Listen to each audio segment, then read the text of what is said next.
Olá, pessoal, que bom, estamos aqui novamente com vocês, graças a Deus, não é? A gente fica agradecido pela tua conexão, pelo teu interesse acompanhando o nosso estudo, que seja uma bênção na tua vida, ok? Hoje nós vamos falar de um assunto, ele é incômodo e gera muita polêmica, tá bom? Então temos que ter um certo cuidado para analisar o assunto. Se você não pensa como eu, não tem problema. Não fique preocupado com isso, porque em muitos assuntos da Bíblia, às vezes a gente tem alguma diferença de opinião. O importante é que você não se feche para uma abordagem que seja um pouco diferente da tua e abra o coração para que o Espírito Santo possa trazer entendimento. A gente vem para Cristo e, às vezes, por muito tempo que a gente está na igreja, a gente se apega a certos paradigmas e a gente só consegue pensar olhando através daqueles paradigmas. E isso aconteceu comigo. E nesses últimos tempos agora, o Senhor tem me dado entendimento de muitas coisas nas quais ou eu estava errado ou eu não entendia direito. E eu sou sincero ao reconhecer esse tipo de coisa. E não vai ser novidade se isso estiver acontecendo na tua vida, tá bom? O importante é que nós somos uma família, a nossa unidade está em Cristo e é o Espírito Santo que trabalha a edificação da igreja. E o Espírito Santo não trabalha com mentira, com engano, com narrativa. Ele só trabalha com a verdade que está na palavra. E eu não posso fugir da palavra, eu tenho que olhar para a palavra, eu tenho que harmonizar os diversos textos da palavra para mim chegar num ponto de doutrina, senão eu acabo enxergando apenas um ângulo do problema ou da questão. A gente tem que ter abertura para essas coisas, tá bom? Porque todo o discurso teológico na igreja, nos últimos 200, 300 anos, foi dominado por uma disputa teológica entre calvinistas e arminianos. E aí, se você entra nesse jogo, você fica embaralhado no meio dele. E a gente tem que se afastar um pouco desse tipo de situação para você ter clareza de entendimento, tá bom? Ok? Mas vamos lá, então. Preste atenção, concentre-se naquilo que nós vamos estar falando. Vamos falar de coisas espirituais, às vezes com raciocínios abstratos e, às vezes, é meio complicado de você pegar assim se você não estiver concentrado. Tá bom?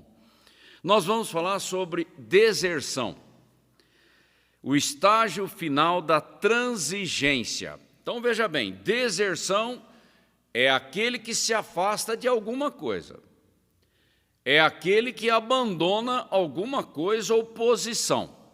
A palavra deserção está muito perto de traíra, de trairagem, de trair. Você estava numa posição e acaba virando dos avessos, ok?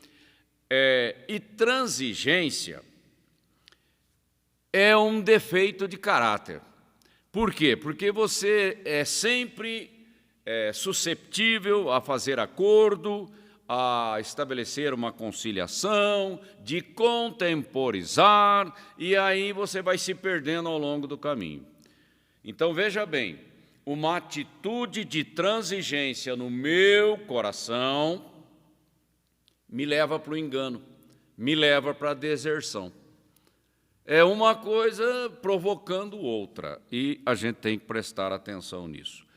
E, nesse tema, você tem que trazer essa questão do desviado, daquele que tropeça, porque são duas coisas que têm uma certa conotação diferente, e traz a questão do hábito do pecado na nossa vida.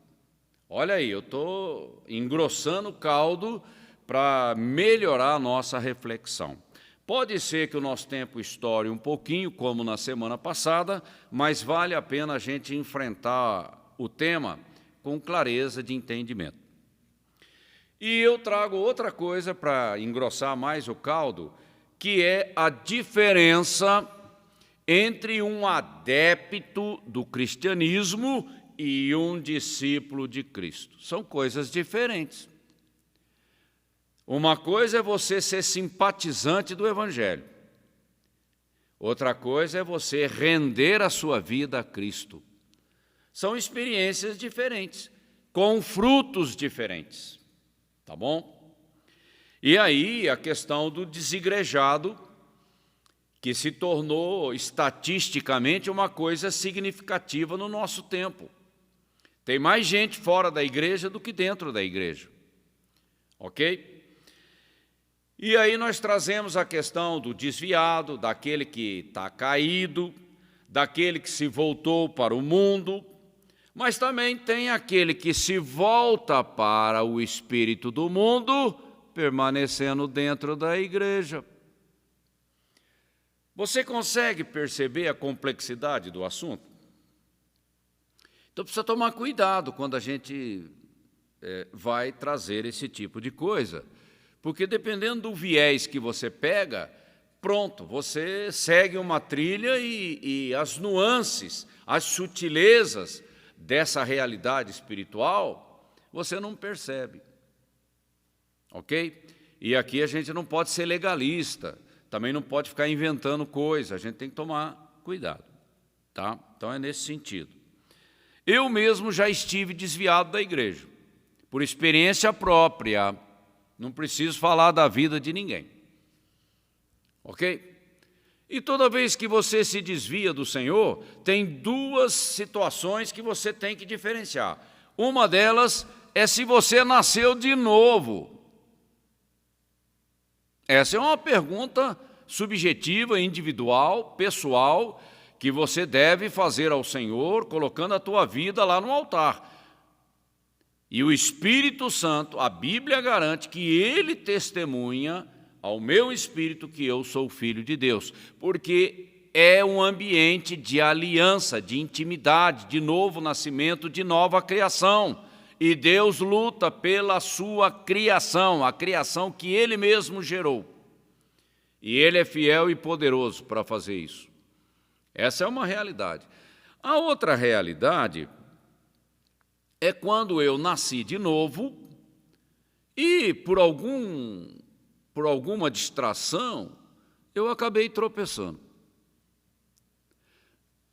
É possível a um crente nascido de novo tropeçar? É, claro que é. A velha natureza, a minha alma, ainda não restaurada completamente, em processo de restauração, ela ainda me faz tropeçar. Mas veja bem, o pecado na minha vida que nasci de novo é um incidente, é uma coisa eventual. Porque há uma semente divina plantada no meu coração, e essa semente divina não tem relação nenhuma com o pecado, e essa semente divina que foi plantada dentro de mim, como aquela boa semente plantada em solo fértil, solo arado, preparado, ela vai produzir o seu fruto, porque é da natureza dela e Deus trabalha para que seja assim. É muito simples a gente perceber esse tipo de coisa. E essa semente divina, por um trabalho do Espírito Santo na minha consciência, me leva para o arrependimento. Como diz a Bíblia, a tristeza, segundo Deus, me leva para o arrependimento e para a restauração. Mas se essa semente divina não está dentro de mim, eu estou meio perdido, independentemente da minha religiosidade. É simples assim, porque senão a gente entra nessas coisas da discussão teológica, aí com viés disso, com viés daquilo, e você começa a puxar a sardinha para a sua lata, para a sua brasa. E isso você vai se afastar da verdade. O perigo é esse. Então, não é uma questão de visão corporativa. Ah, eu sou isso, ah, eu sou aquilo. Não, a minha visão é essa, não, a minha visão é aquela. Isso tudo pode estar contaminado com coisas subjetivas, com preconceitos. E isso acaba manchando o raciocínio e a discussão. E a gente tem que tomar cuidado com esse tipo de coisa. Tá bom? Então, o pecado na vida daquele que nasceu de novo, olha bem o que eu disse, o pecado na vida daquele que nasceu de novo é uma coisa eventual, não é um hábito. É aí que você começa a separar o joio do trigo. É aí que você começa a separar luz e trevas, água e óleo. Porque não há comunhão entre aquilo que vem de Deus e as trevas. Agora, todos nós falhamos? Claro que sim, mais ou menos, com maior gravidade ou menor gravidade, todos nós, enquanto nessa peregrinação da edificação do corpo de Cristo, nós estamos sujeitos. Só que é o seguinte, quem nasceu de novo, ele volta para casa, porque o Espírito Santo trabalha nisso. E o pai, igual àquela parábola do filho pródigo, ele não rejeita o filho arrependido. É simples assim, o próprio Deus trabalha por aquilo que ele gerou. Porque senão eu tenho que difamar os atributos de Deus, dizer que ele não é fiel, dizer que ele está meio esquecido, dizer que ele não tem poder, que ele está distraído. Tudo isso é mentira, eu não posso falar isso. Então eu tenho que entender a gravidade daquilo que eu falo, tá bom? Bom, Deus luta pela aliança que Ele estabeleceu comigo. E isso traz segurança, isso traz esperança, isso traz firmeza na minha fé. E aí que a gente coloca o contraponto da perseverança em relação à deserção. Aquele que nasceu de novo, que é a boa árvore, como Jesus disse, ele vai produzir os seus frutos. E o Pai vai podar para que dê ainda mais fruto. É isso que a Bíblia mostra. Mas aquele que não nasceu de novo, ele está apenas procurando alguma coisa que resolva algum problema, enfim, ele está olhando para o lado errado com a motivação errada.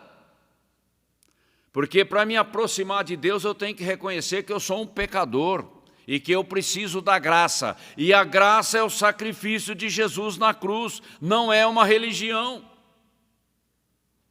E é pela fé, é com entendimento, porque o plano da redenção, o próprio Deus estabeleceu os seus termos, e eu não posso mudar os termos que Deus estabeleceu, é do jeito que Ele estabeleceu.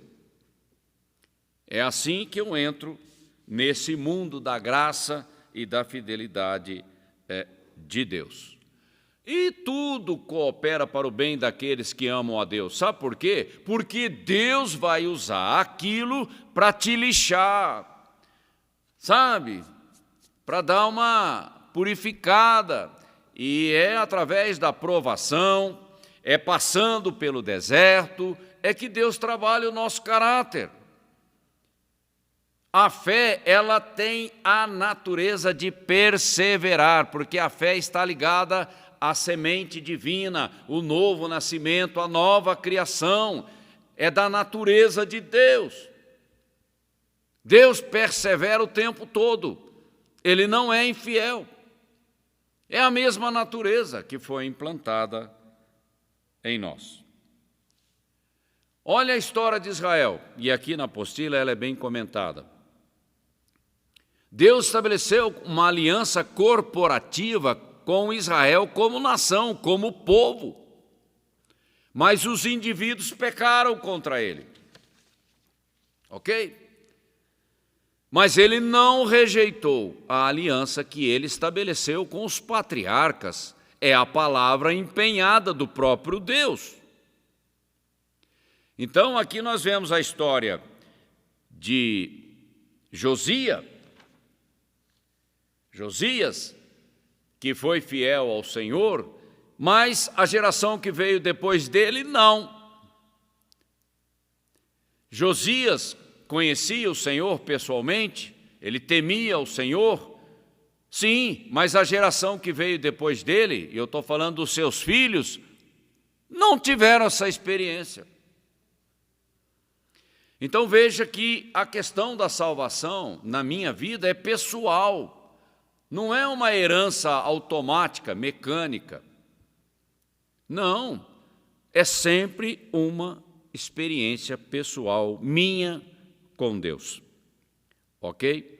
Aí Deus levanta o profeta Jeremias para chamar a atenção daquele povo. Ao mesmo tempo, Deus estava confrontando o pecado diretamente, querendo produzir no coração deles arrependimento. Confronto tem esse sentido, tem esse propósito, tem esse objetivo. Se Jeremias fosse apenas um passador de pano, ele não teria nenhuma relevância. Porque o problema é grave. Quando o problema é grave, não é com coisas superficiais que você vai resolver a situação, ok? Então a gente tem que entender a seriedade dessa situação. E não foi fácil, porque Jeremias passou por uma situação muito traumática, o que fizeram com ele. Porque quando a pessoa não gosta da verdade, quando ela não tem compromisso ou interesse pela verdade, ela não gosta de confronto. Porque toda mentira procede do diabo. Ok? E o próprio Senhor disse, quem ama a verdade vem para a luz, e a luz é Cristo. Mas se eu gosto da mentira, eu gosto do pecado, e eu vou para as trevas. São escolhas que cada um faz ao longo da vida.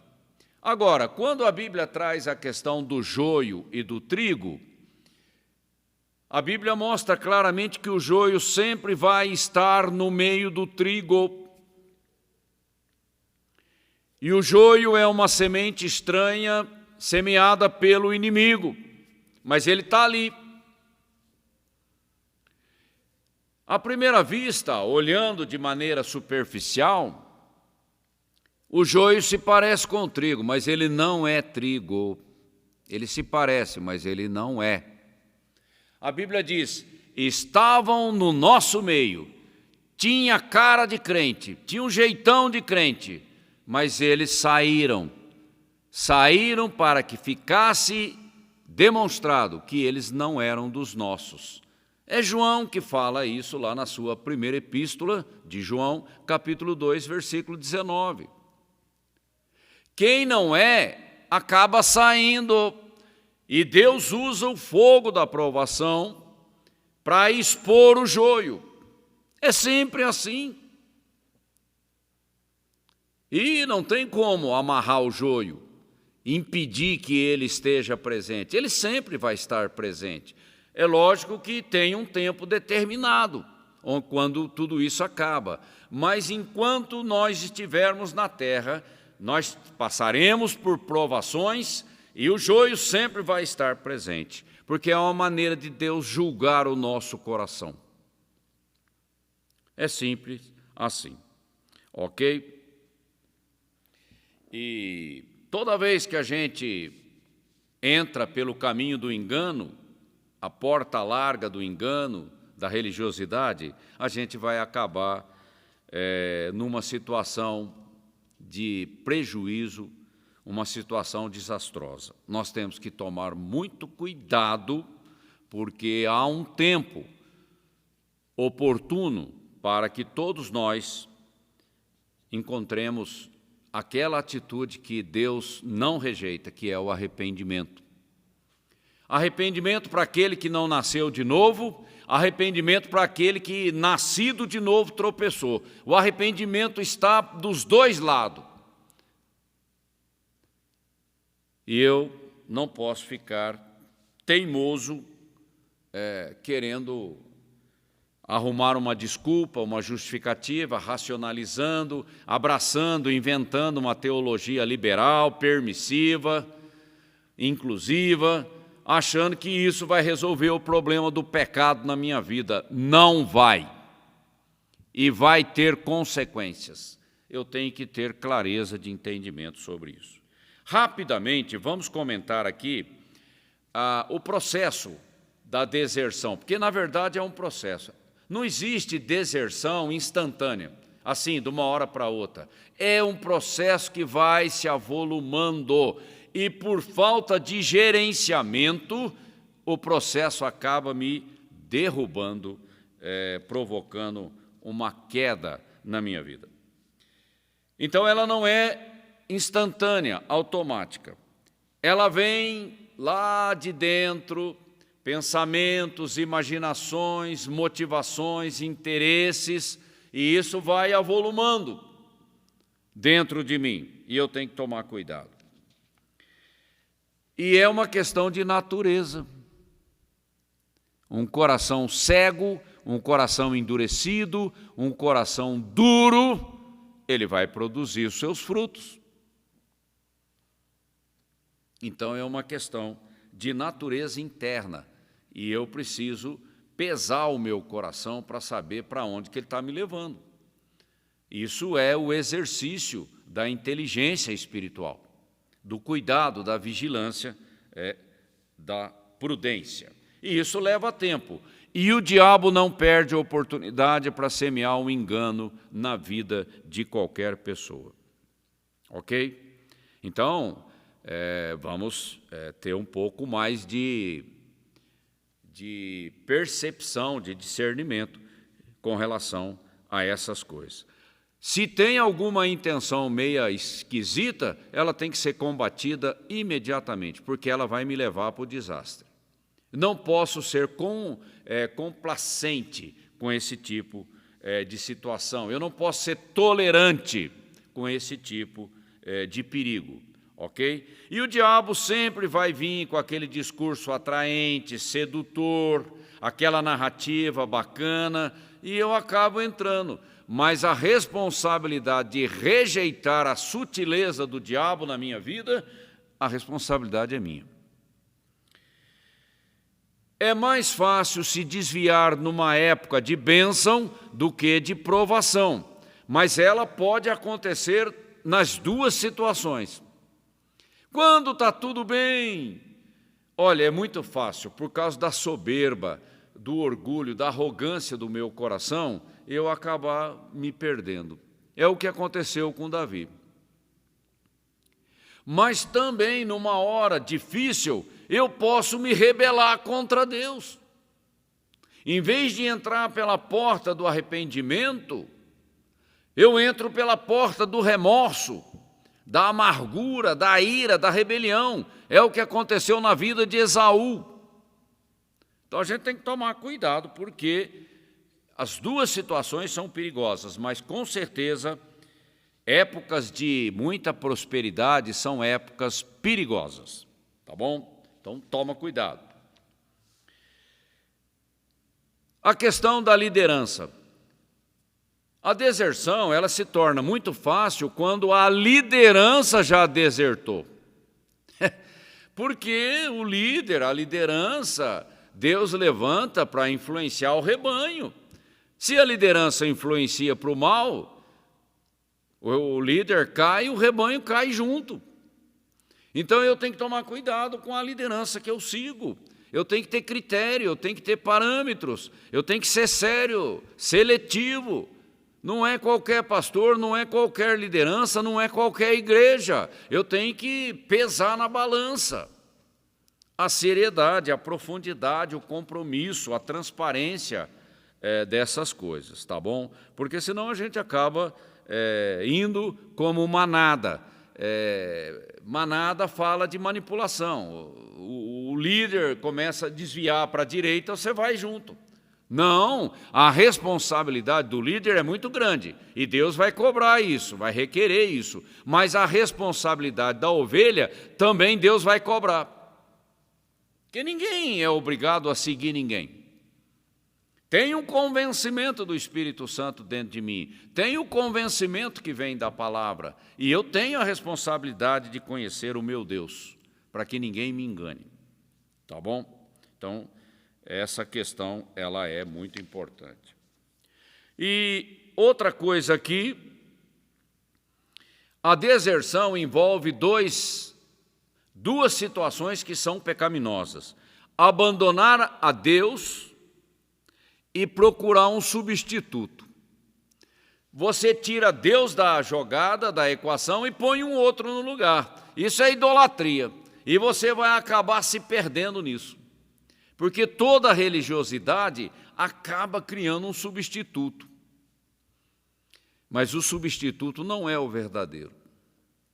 Então, a gente tem que tomar cuidado, porque nenhuma religiosidade vai garantir a minha vitória na hora da luta, e nem o meu destino. Então, a gente tem que tomar muito cuidado com esse tipo de situação. E aquela pessoa, o tipo daquela pessoa que procura uma troca, ele se aproxima de Deus para receber uma bênção, mas ele não está interessado em conhecer a Deus, em se render a Ele. Essa é a questão. Eu preciso conhecer o meu Deus, de ter um relacionamento íntimo com Ele, e toda vez que eu me aproximo do Senhor, Ele muda a minha vida. Agora, quando eu me afasto de Deus, aí ou é disciplina, correção, ou é cair no mundo e se perder. Mas ele nunca foi achado, então ele se perde mesmo. A gente tem que trazer esses dois aspectos da situação, tá bom? E o arrependimento. Eu costumo dizer que com Deus não tem negócio sem arrependimento. Porque Deus é perfeito. Quem não é perfeito sou eu. E o arrependimento na minha vida é uma necessidade para que a graça de Deus possa fazer algo em meu favor.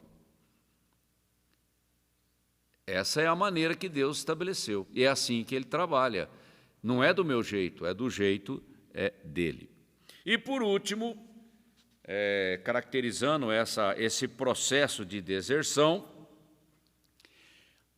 a Bíblia deixa muito claro que o meu próprio engano, a minha própria perversidade de entendimento vai cobrar a fatura, e a fatura será pesada. Então é o meu engano que me levou para uma situação de juízo, de disciplina, de correção e às vezes de morte prematura. Mas são as atitudes do meu coração que me levaram para aquela situação. Quantas oportunidades Deus me deu de arrependimento e eu virei as costas. Vai chegar uma hora que a porta se fecha e a situação fica difícil. Porque Deus, Ele acaba entregando o rebelde à sua própria rebeldia. O que você pode esperar disso? Um desastre, uma tragédia. E quantas oportunidades eu vou ter na minha vida de arrependimento? Você sabe? Eu não sei. Então não perca nenhuma. Seja inteligente, seja cuidadoso, ok? E o pecado vai acabar me expondo. Não adianta esconder o pecado debaixo do tapete, não adianta ter uma aparência de piedade para enganar, para impressionar pessoas. O próprio Deus vai julgar aquilo que está em oculto na tua vida, e você vai ficar exposto e vai passar vergonha. Então, a gente tem que temer a Deus, ok? E a Bíblia deixa muito claro, a tua malícia vai te derrubar. A malícia do teu coração, o engano do teu coração, a falta de entendimento, isso vai ser uma pedra de tropeço na tua vida. E qual é o antídoto para a gente encerrar, que o nosso tempo já esgotou, já estouramos quase 5 minutos aqui? Deus é um Deus de misericórdia. Deus é um Deus de oportunidade de arrependimento. Mas quem que tem que dar uma resposta? Sou eu, é você. Ok? Simplesmente reconheça que você está errado, que você está em pecado, que você está em rebeldia e faça um concerto com o Deus que vai te julgar. Enquanto você está a caminho, aproveite o tempo da oportunidade e seja inteligente. É isso. E Deus não rejeita um coração quebrantado, Deus não rejeita um coração arrependido. Ele entra na tua vida e restaura a tua vida. Ok? Essa é a maneira de Deus trabalhar. A questão é que eu não posso perder tempo. Ainda mais na minha geração, quando a urgência está tomando conta, eu não posso desperdiçar por nenhum minuto qualquer oportunidade de me consertar com Deus. Eu não posso partir desta terra sem ter um acerto com Ele, sem ter feito uma aliança com Ele, porque é o meu destino que está em jogo. E para aqueles que são nascidos de novo, vigia. Jesus disse, vigiai e orai. O espírito está pronto, mas a carne, ela não presta, ela não agrada a Deus e ela acaba se tornando uma pedra de tropeço. Então eu tenho que colocar vigilância sobre a minha alma para que as minhas decisões não estejam corrompidas. Eu tenho que correr atrás de Deus e não das coisas da carne ou do mundo. Eu não tenho que entrar nas narrativas do diabo. Eu agora sou filho de Deus e eu estou sob os cuidados do Espírito Santo. E eu não posso me afastar da intimidade com o Senhor, da proximidade de relacionamento, eu não posso desprezar a palavra de Deus, porque é ela que traz purificação na minha vida. Ok? Medite com tranquilidade sobre essas coisas, em espírito de oração, que o Espírito Santo abra o seu entendimento e traga compreensão desses assuntos espirituais que são complexos, não são tão simples assim. Mas o Espírito Santo está aqui para nos ajudar. Ok? Que você tenha uma semana abençoada e eu conto com você a semana que vem, quando a gente vai estar fechando esse módulo e depois nós vamos estar dando início a um outro módulo, tá bom? E eu conto com você. Um grande abraço.